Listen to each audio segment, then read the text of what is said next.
All right, so now we're in the royal kingdom period of salvation history with the Bible timeline.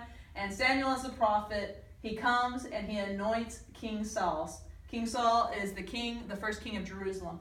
In that process, King Saul ultimately sins. And in his sins, God says he's no longer going to be the person, the chosen one, that the line is going to come through.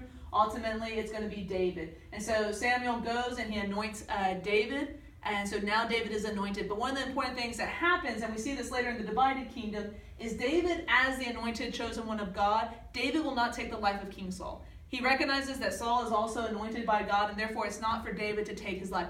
This sets up what's going to happen whenever the kingdom divides. South Judah, we're going to see the dynasty goes from father to son and on down through the family. What happens in northern Israel, we're going to see that the kings are killing somebody so that they can take, and their family name can take the power. So David's anointed, but he's not the king yet until Saul actually dies, and not at the hands of David. Then we have the covenant made with David, the fifth covenant of salvation history, and the last covenant made in the Old Testament.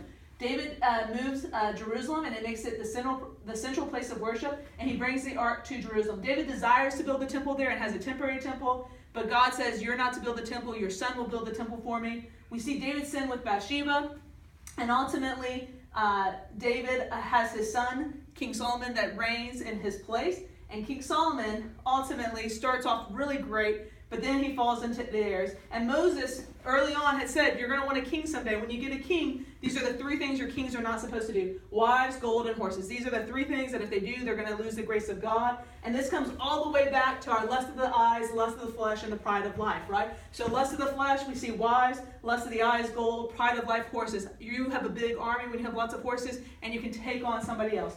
With King Solomon, ultimately his son takes over, and when he takes over, we see that it becomes a divided kingdom. He makes the taxes and the penalties heavy on the people, and it's too much.